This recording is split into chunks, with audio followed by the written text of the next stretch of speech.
پښتونولي یا پښتونواله څه ته وایي؟ دا د یو قام، د یو سپېڅلي قام د پښتون د ژوند د تېرولو، د لارو چارو، د خویونو خصلتونو، د دودونو دستورونو یو مجموعه ده، یو قانون دی، یو اصول دي. پښتون قام چې چېرته اوسیږي په هغې کې به څه خویونه وي، څه دودونه به یې د هغوی، څه دستورونه به یي، څه لارې چارې به یي، څه اصول به یي. دغه اصول، دغه قانونونه، دغې ته پښتونولي وایي، څوک ورته پښتونواله هم وایي. دا اصول داسې منلی شوي اصول دي چې دې ته مونږه کوډ اف لایف هم ویلی شو د پښتنو. په دې اصولو کې، په دې قانونونو کې دننه د پښتنو خصلتونه، د هغوی عادتونه، دا هر څه خوندي دي. نن سبا کلیوال ژوند په پښتنو کې کم شوی دی. دغه وجه ده چې پښتونولي په پښتنو کې کمه شوې ده. د اربنایزیشن د وجې نه په پښتنو کې هغه اصول، هغه روایات، هغه لارې چارې هغه هغومره نه دي پاتې څومره چې پخوا وې. چونکې په ښارونو کې، په اربن ایریا کې، یا مونږه شهرکاري چې ورته وایو، هلته د پښتنو د ژوند طریقې بدلې شي، د هغوی ضرورت بدل شي، د هغوی پریارټیز بدل شي. نو هغه کلیوال خویونه، هغه د پښتنو خویونه کوم چې د نسلونو نه په پښتنو کې را روانو، هغه دې بیا پاتې وي. خو چې چېرته اوس هم پښتانه په کلیوال ماحول کې ژوند تېروي، قامونه ګډ ژوند کوي، د یو بل سره مشترکه ژوند کوي، نو هلته کې به بیا هم پښتونولي تر یوه حده پورې موجود وي. دغه خویونه، دغه خصلتونه، دغه قانونونه، دغه پښتونولي، دغه پښتونواله مشرانو، استادانو په دریو برخو کې ویشلې ده. په لومړۍ برخه کې خویونه، خصلتونه دي. په دویمه برخه کې دودونه، دستورونه دي. په دریمه برخه کې لارې چارې دي. په دغه پښتونولۍ کې، په دغه کوډ اف لایف کې چې کومه غټ غټ توکي دي، نو هغه زه ستاسو سره شریکوم. لومبی د ټولو نه پت او عزت دی. پښتون به هله پښتون ګڼلی شي چې په ده کې پتي، په ده کې عزت وي. دا پتمن وي، دا عزتدار وي، دا د عزت خیال ساتي، هم د خپل عزت هم د بل عزت. دا به په پښتنو کې خامخا وي. دی به پت کوي، دی به عزت ساتي. د پت په اړه باندې حمید مومند وایي: پروت په وینو کې لت پت خیم په پت کې، نه د سرو زرو په تخت باندې بې پته. پت د پښتون پیژنګلو ده، پت د پښتون خاصیت دی، د پښتون خصوصیت دی. په پښتون کې به خامخا پت وي، غیرت وي. بیا ښېګړه، نیکي هم د پښتون خاصیت دی، د پښتونولۍ توکی دی. پښتون به ښېګړه کوي، دی به نیکي کوي، دی به د هر چا په کار راځي، دی به د بل انسان مرسته کوي، هغه که پښتون وي که غیر پښتون وي. خو چې انسان وي، دی به ورسره د خپل وس مطابق نیکي کوي. دغه خصوصیت په پښتون کې لازمي دی. پښتون به بل انسان ته په وخت د ضرورت باندې لاس ورکوي، د هغه مرسته به کوي. رحمان بابا په دې هکله وایي: هغه زړه به د توپانه په امان شي، چې کښتۍ غوندې د خلکو بار بردار شي.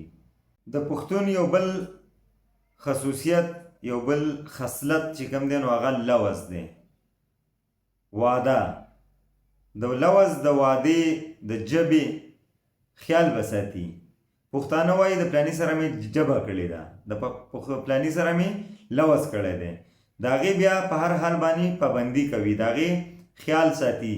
هغه لوز بیا خامخا پوره کوي. لوز پوره کول هم د پښتون یو خصوصیت دی، د پښتونولۍ یو توکی دی.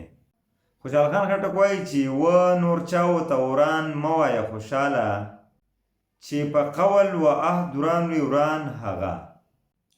په پښتنو کې چې څوک واده نه پوره کوي، څوک لوز نه پوره کوي، نو هغې ته خلک بې ژبې هم وایي، بې لوزه ورته هم وایي، او بې باوره ورته هم وایي. لوز پوره کول د پښتون خصوصیت دی. توره کول مړانه کول د پښتون یو بل خاصیت دی، یو بل خصلت دی. پښتون چې کوم دی نو دا به میړنی وي، دا به توریالی وي. دی به د هیڅ یو خطرې نه مخ نه اړوي. دی به همیشه دپاره د زمرو غوندې جنګیږي. دی به مقابله کوي. دی به میړنی وي. دی به توره وهي.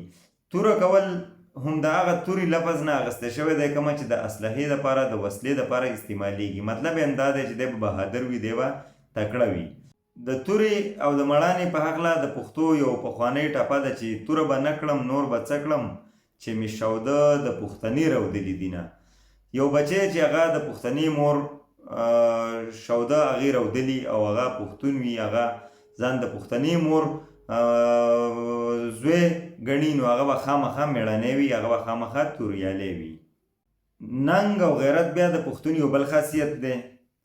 پښتون به ننګ کوي، ابا په خاوره باندې ننګ کوي، په قام باندې به ننګ کوي، په ځان باندې به ننګ کوي، په خپل کور باندې به ننګ کوي. ابا غیرتي وي، ابا ننګیالی وي. ننګ او غیرت چې په چا کې نه وي نو هغه هم پښتون نشي ګڼلی. خوشحال خان خټک په دغه هکله باندې په یو شعر کې وایي چې د ننګ په چارو نر نه وي خوشحاله، که یې نر ویني په سترګو هم ماده دی. خوشحال خان خټک هغه سړي ته بالکل نر نه وایي. هغه وایي چې که یو سړی تا ته په سترګو باندې ښکاري چې دی ځوان دی، دی نر دی، خو چې په ده کې غیرت او ننګ نه وي نو دی به نر نه ګڼلی کېږي، دی به ښځه ګڼلی کېږي. رښتیا ویل د پښتونولۍ یو بل خصوصیت دی، یو بل توکی دی. پښتون به همیشه رښتیا وایي، دی به کله هم دروغ نه وایي. دروغ چې کوم دی نو دا په پښتنه معاشره کې غندلی کېږي. په پښتانه د دروغو ډېر زیات بد ګڼي، دروغ هغوی ته ښه نه لګي. او چې کوم سړی دروغجن وي نو هغه ته قسم قسم پیغورونه بیا ورکولی شي، او هغه په پښتنو کې او هغه په تکړه خلکو کې، هغه په صفا خلکو کې پښتانه نه شماري. خوشحال خان خټک وایي چې دروغ له خولې وباسي کله خوله ده، چې رښتیا له خولې وباسي خوله هغه ده. رښتیا ویل یو قسم حق ویل دی. یو سړی چې حق ویلی شي نو هغه رښتیا وایي. هر هغه سړی به دروغ وایي چې هغه حق خبره نشي کولی. نو حق ویل ضروري دي د ژوند دپاره، د ولس دپاره، د معاشرې دپاره. نو رښتیا ویل په پښتنه معاشره کې د عزت یو توکی شمارلی شي. شرم او حیا هم د پښتونولۍ یو توکی دی. په پښتون کې به شرم وي، په هغې کې به حیا وي. هغه به په ځینې کارونو باندې شرمیږي، کوم کارونه چې د شرمېدلو وي، او هغه به حیا لري. هغه به بې شرمه نه وي، هغه به بې حیا نه وي. په پښتنه معاشره کې د شرم او حیا نه ولیدلي خلک چې کوم دي، د شرم او حیا نه خلاص خلک چې کوم دي، نو د هغوی بالکل عزت نه وي، هغو ته څوک په ښه سترګه باندې نه ګوري. اشرف خان هجري په یو شعر کې وایي ښایسته سترګې هغه چې با حیا وي، بې حیا سترګې به څه کړي چې زیبا وي. صلاح او مشوره هم د پښتونولۍ یو بل توکی دی. پښتانه همیشه چې کم کار کوي، د کم کار اراده وکړي نو هغې کې د خپلو خپلوانو سره، د یارانو دوستانو سره، د مشرانو کشرانو سره صلاح کوي، مشوره کوي. دغه هم لازمي ده. کله چې څوک د چا سره خیخي هم کوي، چا له خپل لور ورکوي یا خپل زوی له د چا لور اخلي، نو په هغې کې هم د کور د ټولو خلکو سره، د خپلوانو سره، د یارانو دوستانو سره صلاح او مشوره کوي. دغه هم یو ضروري څیز دی. صلاح مشوره کې خیر وي، برکت وي پکې. نو پښتانه په دغه خبره باندې هم ټینګ ولاړ دي. خوشحال خان خټک وایي نوراني کاغذی چې سره کینی، درینه څلور یاران په مصلحت. نو مصلحت، مشوره، صلاح کول چې کوم دي، دغه هم د پښتنو یو خصوصیت دی، د پښتنو یو خاصیت دی. دغه چې موږ کوم ذکر وکړل نو دغه د پښتنو خصلتونه او د هغو عادتونه. اوس د پښتونولۍ چې کومه دویمه برخه ده نو په هغې کې دودونه، دستورونه دي. جرګه د پښتونولۍ یو بل خصوصیت دی او ډېر مهم دی، ډېر زیات د کار دی. د جرګې ډېرې زیاتې فایدې دي، دا ډېر ګټور کار دی. جرګه چې کله د دوو ډلو یا د دوو قامونو یا د دوو کسانو په منځ کې په یو خبره باندې تنازعي، په یو خبره باندې خفګاني، جنګي، جګړی یا د هغوی په منځ کې مصلحت کولی، نو د هغې دپاره پښتانه جرګه راټولوي. جرګه یو لویه جرګه، یوه وړه جرګه. په جرګه کې خلک یې سپینګیري پکې، مشران یې پکې، هوښیاران یې پکې، او کشران زلمي پکې هم وي. دوی راټول شي، دغه خبرې په خبرو باندې خلاصېږي. نن سبا عدالتونو ته چې څومره کیسونه ځي، په کلونو کلونو هغه په عدالتونو کې د هغې فیصله نه کېږي، او د هغې فیصله که وم شي نو هغه بیا په انصاف باندې مبني نه وي. ځکه چې کله یو فیصله د کلي دوه مشران کوي نو هغوی د دغه ځګي د دغه واقعیاتو د دغه حالاتو د وړ نه د پړ نه د هر څه نه پوره خبري هغوی د پوره معلومات نو هغوی هغه فیصله د دغه حقایقو په رڼا کې وکړي چې کومه رښتیا وي د هغې په رڼا کې وکړي. خو که عدالت ته خبره لاړه شي نو عدالت کې لاول خو هغه دومره وځنډېږي چې کلونه ټایم واخلي کلونه وخت واخلي بیا په هغې کې دنیا مالي مسلې راشي خلک د خلکو پیسې ولګي د هغوی منډې ترلې د هغوی وخت خراب شي او بیا د هغې نه پس فیصله د عدالت د مرضي مطابق وشي یا په حق وشي یا ونه شي. ځکه چې کوم سړی چالاکه وي کوم سړی خولور وي هغه رسایي لري نو هغه بیا هغه ثبوتونه یا جعلي یا دروغ ثبوتونه راوړي هغې د هغه مخالف فریق په مخالفت کې وړاندې کړي عدالت د هغې مطابق فیصله وکړي. خو دغه فیصله که په جرګه باندې کېږي په کم وخت کې کېږي په کمو پیسو کې کېږي خرچه پې نه راځي او بل انتهایی په حق سره وشي یا بالکل په رښتیا سره وشي چې کومه حقدار یې هغه ته حق میلاو شي. نو جرګه د پښتنو یو ډېر لازمي توکی دی دا په نورو قومونو کې هم موندلی شي. د پښتنو طریقه کار چې کوم دی د جرګې دپاره هغه بیا د نورو نه ډېر زیات ښه دی. جرګه مهم څیز دی جرګه آبادول غواړي د جرګې رواج چې کوم دی نو دا که په کومو علاقو کې ختم شوی دی نو دا په هغې کې واپس را ژوندی کول غواړي. د جرګې نه پس یو بل توکی زموږ سره مرکه ده. مرکه هم د جرګې په شان وي اکثر خلک دا خبره کوي چې جرګه مرکه پکې وشوه.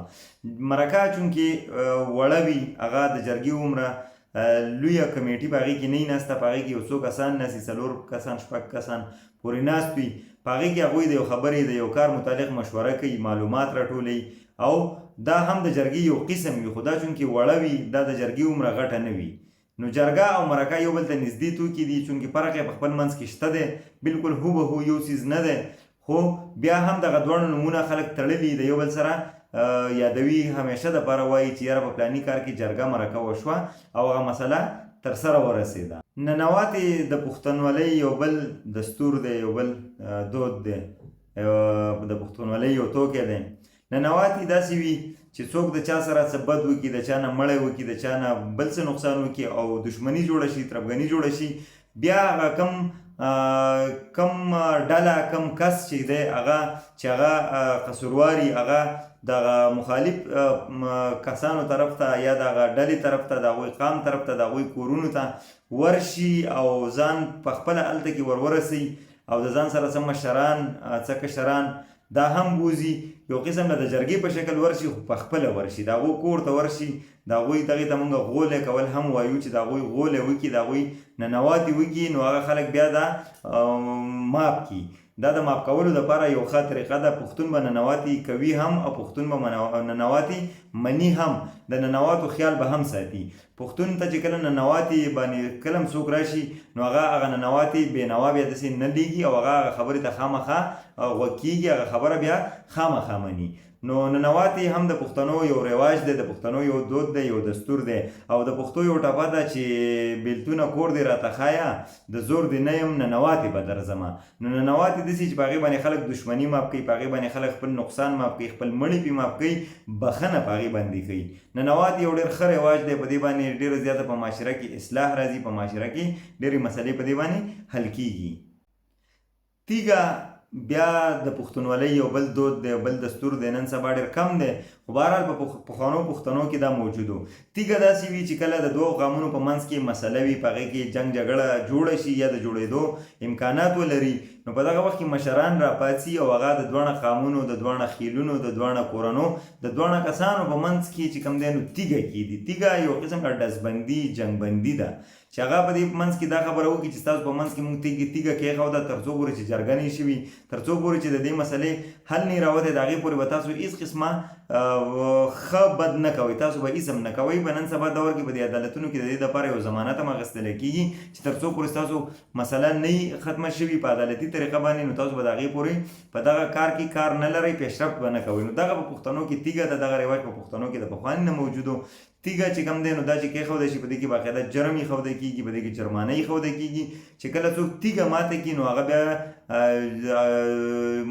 جرم ته اخیستلی کېږي هغه مجرم بللی شي او د دغه خلکو سره بیا خلک اکثر داسې کوي چې هغه سوشل بایکاټ ورسره کوي چې چا تیږه ماته کړي نو بیا د جرګې ممبران قام کلی ولس چې کوم دی نو د هغوی سره یو قسم له پرېکړه وکړي او د هغوی هغه سوشل بایکاټ د هغوی سره وکړي. نو تیږه هم د امن راوستلو دپاره ډېر انتهایي ضروري توکی دی، د صلح کولو دپاره ضروري توکی دی. چې کوم ځای کې تیږه کېښودی شي نو په هغه ځای کې ډزبندي وشي، په دغه ځای کې نور زیان، نور نقصان، نور مرګونه، نور جوړلې نه کېږي. نو تیږه د پښتونولۍ یو ډېر بهترین، یو ډېر د کار توکی دی. سوله جوړه روغه هم د پښتونولۍ یو توکی دی او د جرګې یو پیداواري ده چې کله د دوو قومونو په منځ کې مسلې یا د دوو خیلونو، د دوو کسانو، د دوو ټبرو په منځ کې مسلې نو خلک راپاڅي، د هغوی په منځ کې روغه جوړه وکړي، د هغوی دښمني په دوستۍ باندې بدل کړي. نو دغې ته مونږ جوړه هم وایو، دغې ته مونږ سوله هم وایو. کله ناکله داسې هم وشي چې سوله د یو مودې پورې وشي چې یاره تاسو د دې وخت نه واخله تر دغه وخته پورې به تاسو یو بل ته هېڅ هم نه وایئ، په دې کار کې به تاسو پیشرفت نه کوئ، نه به په یو بل باندې تاسو څه برید کوئ، او د هغې نه پس چې کومه دی نو که بیا تاسو ته خبره ختمه شوې نه وی نو بیا تاسو سره اختیار شته چې تاسو څه کول غواړئ. نو جوړه روغه چې کوم دی نو دا ډېر زیات یو ډېر مهم او یو ډېر ښه توکی دی د پښتونولۍ، او په دې باندې ډېر په اسانه باندې، ډېر په حق سره، ډېر په انصاف سره فیصلې کولی شي. پناه ورکول د پښتونولۍ یو بل ناشنا توکی دی، او پناه څنګه چې د نوم نه ظاهره ده چې چاله پناه ورکول یعنی هغه په امن کې ساتل دي. نو په پښتنو کې دا رواج تر دې حده پورې چې یو سړي به د یو سړي ورور مړ کو او دی به وتښتېد او د بل ورور کره به ورله پناه واغسته، نو هغه ورور به ورله پناه ورکوله چې یاره دی زما کور ته راغلی دی د پناه اخیستلو دپاره. نو دی به هغه ځای کې دی محفوظ و. بیا به په بعض ځایونو کې داسې و چې په کلو کې به دا پناه اخیستلو چې یاره خلک به په یو کلي کې به چا څه جرم وکړو، چا به قتل وکړو، چا به مړی وکړو، چا به جوبله وکړه، چا به بل څه وکړه، خو هغه به چې بل کلي ته لاړو خلکو به دلته پناه اخیستې ده نو په هغه کلي کې به دی بلکل په امن کې به و. دته به هېڅ قسمه ضرر هلته کې نه شو رسېدی، نه به ورته چا رسولو، ځکه چې هغه دښمن چې کوم و، مخالف چې کوم فریق و، نو هغه به دا خبره ګڼله چې یاره دا خو پښتونولي نه ده، دا خو پښتو نه ده، دا پښتونواله نه ده چې هغه په بل کلي کې ناست دی هلته کې پناه اخیستې ده، یا د بل چا په کور کې ناست دی هلته پناه اخیستې ده، او زه په ده باندې مخکې شم، په ده باندې ډزې وکړم، په ده باندې توره وچلوم، په ده باندې ګزار وکړم. نو دا د پښتونولۍ یو بل توکی دی، او دا هم د امن دپاره ډېر زیات مهم دی. لښکر کول هم د پښتونولۍ یو توکی دی. کله چې به په یو علاقه باندې چا داسې یرغل وکړو، یا به هغه ځای ته چا څه نقصان رسولو، یا به د ځمکو مسلې وي، یا به د مذهبي مسلې وي، یا به چې هر څنګه وو، نو خلک به د لښکر په شکل کې راپاڅېدل، یو به یې مشر و، به یې سالار و، او نور به په هغې پسې ورپسې و. هر سړی به په لښکر کې حصه اخیسته، او چې څوک به لښکر ته نه راتله نو هغه بیا پښتون نه شو بللی. نو لښکر هم د پښتنو یو روایت دی. د پښتونولۍ په درېیمه برخه کې لارې چارې دي د پښتنو، چې د هغوی لارې چارې څنګه دي. په هغې کې مختلف څیزونه راځي، لکه بدرګه.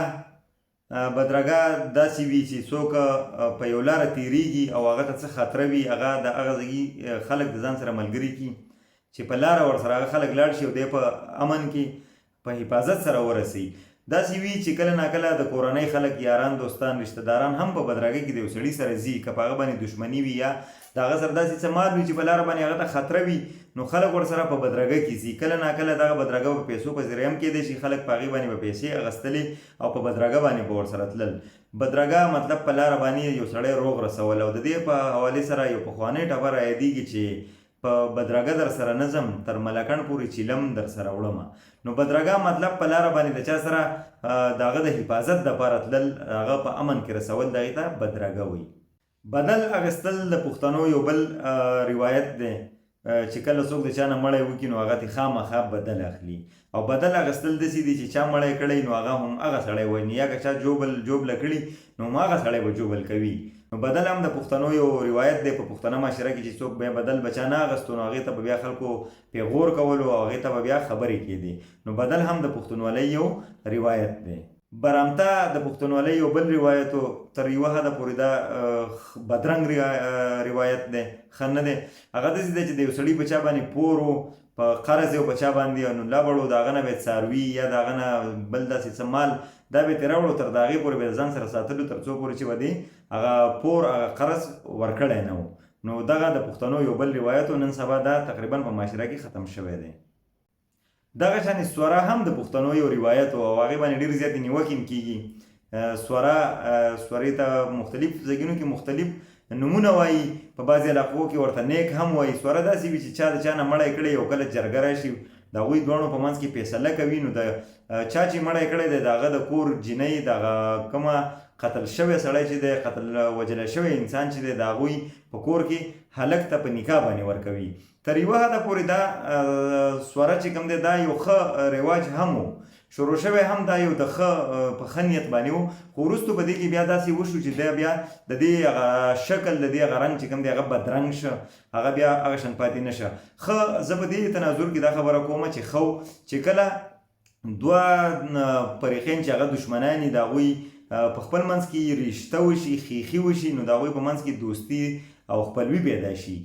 خو د هغې دپاره لازمي خبره دا ده چې دغه خیخي دغه رشته چې کوم دی نو دا داسې ونه کړی شي لکه څنګه چې مونږ پښتانه کوو چې یو جینۍ راوالو هلته کې ورکو، نو چې هغه ورکو د هغې ټول عمر هلته کې بیا په تکلیف تېرېږي، په غم کې تېرېږي، په سختو په ناکړدو باندې تېرېږي. دغسې نه ده پکار، دا داسې پکار ده چې دیو داسې رشته وکړي لکه خلک چې یو عامه رشته څنګه کوي، چې څنګه عامه رشته چې دا خبره په ذهن کې نه وي چې یاره دا جینۍ مونږ په بدل کې ورکړه، د هغې چې کومه د پیسې یا بل داسې څه جایداد یا څه مقرر کړی شي په بدل کې، هغه خبره دې په هغې باندې ختمه شي. خو پکار ده چې دیو د دې جرګې د دې نه وروستو بیا په خپل منځ کې راولګي او داسې جرګه وکړي، داسې رشته وکړي چې کومه عام پښتانه کوي، مطلب چې کومه عام روایت دی چې یو سړی په نارمل حالتو کې د چا خور لور خپل زوی له وراره له ورور له اخلي هم په دې طریقه باندې وکړی شي نو بیا به ټیک وي. خو دا کومه شکل چې د سورې دی دا بالکل ناجایز دی، دا بالکل ټیک نه دی، دا د انساني حقوقو بالکل خلاف دی چې یو جینۍ بغیر د هغې د مرضۍ نه یو داسې هلک ته بغیر د هغه هلک د مرضۍ نه نکاح کړی شي، بیا ټول عمر د هغوی په جنګ جګړو کې په خفګانونو کې په سختو کې به دې کې تېرېږي. بل دا خبره چې په هغه کور کې هغه جینۍ ته ډېر په سپک نظر باندې کتلی شي او خلک وایي دا یې په نیکو کې ورکړې ده، دا یې په سوره کې ورکړې ده، د هغې ټول عمر چې کوم دی نو هغه تباه او برباد شي، د هغې ژوند تباه او برباد شي. نو دا بالکل بیا یو ناوړی کار دی. په دغه صورت کې که دا په خپله مرضۍ باندې وشي د هلک او د جینۍ نه پکې باقاعده تپوس هم وکړی شي، هغوی بالکل په دې خبره د زړه نه خوشحالی او راځي، نو که بیا د دوی په منځ کې خیخي وشي نو په آینده دپاره د دغه لانجې د دغه جګړې د دغه مسلې د دوباره راژوندي کېدو امکانات تر یوه حده پورې کمیدی شي. ناغه د پښتنو یو بل رواج دی، ناغه داسې وي، اوس هم په ځینو علاقو کې داسې ځایونه دي چې هغې ته خلک ناغه وایي، داسې مشترکه ځای وي په هغې کې د بوټو د غټېدو دپاره د بوټو د کرلو دپاره څه یو طریقه کار جوړ شوی وي او په هغې کې خلک ناغه وکړي. مطلب دا چې هر سړی خپل څاروي چې کوم دي نو د هغه ځایګي نه منې کړي او دا سړی د دې پابند وي چې دا به خپل څاروي دغه ځایګي ته بالکل نه پرېږدي، نو په دغه ځای کې بوټي فصلونه یا څه چې وي هغه په ښه طریقه باندې راوچت شي. دغه هم د پښتنو یو رواج دی، بیا هر سړی د ناغې پابندي کوي، خلک هغه ځایګي ته بالکل څاروي نه ورشړي، خپل څاروي ساتي چې هغه طرف ته لاړ نه شي ځکه چې هغه ځایګی ناغه وي. ملاتړ د پښتنو یو بل رواج دی، د پښتونولۍ یو بل توکی دی. ملاتړ مطلب د چا ملګرتیا کول، د هغه مرسته کول، د هغه له سپورټ ورکول، هغه له مرسته ورکول.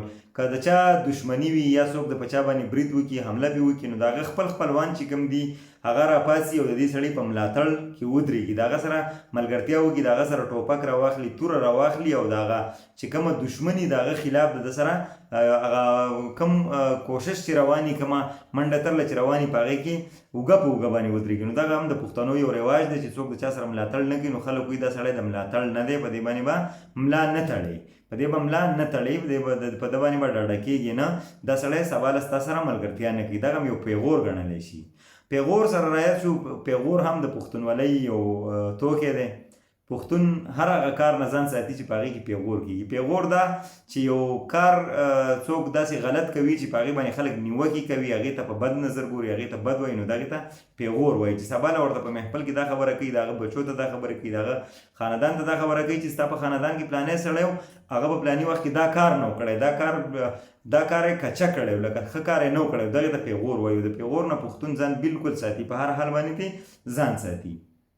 کوانتون د پښتنو یو بل رواج دی، دغه هم تر یوه حده پورې ډېر ښه خو نه دی، ښه ورته نه شو ویلی. کوانتون دا دی چې لکه یو ښځه کله کونډه شي او د هغې نارینه اولاد وي نو هغې ته بیا اجازت نه وي چې هغه په خپله مرضۍ بل خاوند وکړي، یا ورته اجازت نه وي، یا هغه ښځه په خپله بدن کې دا ماده لري هغه بیا نه غواړي، حالانکې که هغې ضرورت ډېره وي خو هغه نه غواړي چې هغه بل خاوند وکړي، هغه د خپلو نارینه اولاد ته خپل عمر دغه شانې تېروي او چې څو هغه غټ شي او هغه بالغ شي تر هغې پورې دا ډېر په سختو کې هم ژوند تېر کړي، خو لکه دا بل میړه نه کوي بل خاوند نه کوي او دغه وخت ته کونتون وایي.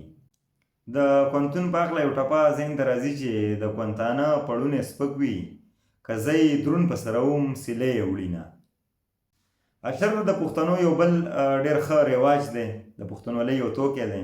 په اشر کې د چم ګاونډ خلک خپل خپلوان یاران دوستان راټول شي او د یو سړي سره د هغه کار که هغه چېرته کرکیله وي، زمینداري وي، کور جوړولي، وله جوړولي، جومات جوړولي، یا بل داسې څه کار وي چې په هغې کې مونږ چې په انګریزي کې ورته مین پاور وایو چې د هغې ضرورت وي پکې، نو دا خلک راټول شي بغیر د څه لالچ نه، بغیر د څه معاوضې نه، بغیر د څه دیاړۍ نه، هغه کار د هغه سړي سره په شراکت باندې کوي، په ملګرتیا باندې ورسره کوي او هغه دا کار نه خلاصوي، نو دغې ته اشر وایي. حجره د پښتونولۍ یو بل توکی دی، نن سبا ډېر کم شوي دي. پخوا زمانه کې وي او د عربۍ دغه کوټې ته حجره وایي. دغه کوټه ده، په هغې کې خلک به راټولېدل، په هغې کې به خلک ناست وو، کټونه به پراته وو، مشران به هم راتله، کشران به هم راتله، ماشومان به هم راتله، میلمانه به چې څومره راتله نو هغه به هم په دې حجره کې ناست وو. دلته به مشترکه ډوډۍ راتله، په شریکه به خلکو ډوډۍ راوړه، په شریکه به چای راته، هغه به پیڅکلو. په دغه حجره کې به چیلم پروت و، رباب به پروت و، خلک به ناست وو چې مشرانو به خبرې کولې، په هغې کې به ډېرې د کار خبرې کېدې. په دغه حجره باندې په خپله یو ډېر لوی اوږد بحث کول دي، چېرته په بله ویډیو کې به بحث وکړو ځکه چې حجره په دې ویډیو کې که په هغې مونږ بحث کوو بیا به ډېره زیاته اوږدېږي. خو حجره د پښتنو یو داسې اکایي ده، یو داسې مرکز دی چې په هغې کې پښتون چې کوم دی نو هغه زده کړې کوي. هغه د پښتنو یو پوهنتون دی. په هغې کې د مشرانو د خولې نه ډېرې زیاتې خبرې ماشومان واوري، زلمي واوري، د هغې نه خبر شي، د خپلو روایاتو نه خبر شي، د تاریخ نه خبر شي، د مذهب نه خبر شي، د لار اشر نه خبر شي، د لور اشر نه خبر شي، د لار ګودر نه خبر شي، د هر څه نه خبر شي، د خلکو د بریدونو نه خبر شي، د خلکو د جدادونو نه خبر شي، د خلکو د ځمکو نه خبر شي. نو دا ټول څیزونه په حجرو کې وي. حجره هم نن سبا کمه شوې ده. بیا په حجره کې به داسې وه چې کله به مشران لاړل او شپه به پخه شوه نو کشرانو به بیا رابه په منګې په هغې کې غږولو، په هغې کې به د موسیقۍ پروګرام و، په هغې کې به ګډا وه، په هغې کې به اتڼونه و. نو حجره ځان له یو اوږده دنیا ته یو لوی بحث دی. په دې باندې به چېرته په بله ویډیو کې اوږده خبره کوو. خپلولي هم د پښتنو یو رواج دی. خپلولي به پالي چې څوک یې خپلي نو د هغه به هره مرسته کوي، د هغه به ملګرتیا کوي، د هغه به تپوس کوي، د هغه په غم او درد کې به شریک کېږي، د هغه په خوشحالیانو کې به شریک کېږي. دغه شانې لاسنیوه چې کوم دی نو دا هم پښتانه، چونکې دا یو مذهبي فریضه هم ده، خو دا د پښتنو یو خپل روایت هم دی چې هغه به لاسنیوه کوي چې چېرته مړی شوی نو هغه کور ته به ځي، د هغوی سره به تعزیت کوي، د هغوی کره به کیني، د هغوی سره به د هغوی په غم کې برابر شریک کېږي. دغه شانې هدیره چې کوم دی نو دا هم د پښتنو یو روایت دی چې پښتون غواړي چې زه په خپله پلارګنۍ هدیره کې ښخ شم او بار بار دا وصیتونه هم کوي چې پښتون چېرته په کډه باندې د خپلې فیملي سره، د خپل خاندان سره، د کورنۍ سره په بل ځای کې اوسېږي، خو اکثر وصیت کوي چې یاره زه کله وفات شم، زه کله مړ شم نو ما به د پلار په هدیره کې ښخوئ. نو هدیره هم د پښتنو یو رواج دی. دا په نورو قومونو کې نشته. په بار ملکونو کې پښتانه چې مړه شي نو هغه خامخا هغه خپلې هدیرې ته رارسي. اوس په عربو کې په دې خلکو کې دا رواج دی چې څوک چېرته مړ شي په هغه ځای باندې د هغه جنازه کېږي، په هغه ځای باندې د هغه دفن کېږي او په هغه ځای باندې هغه خاورو ته سپاري. خو پښتانه چې کوم دي نو هغه غواړي چې په خپله هدیره کې ښخ شم او کوم خلک چې د هغه مړي پاتې شوي نو هغو هم دا غواړي چې زما مړی په خپله هدیره کې ښخ کړی شي.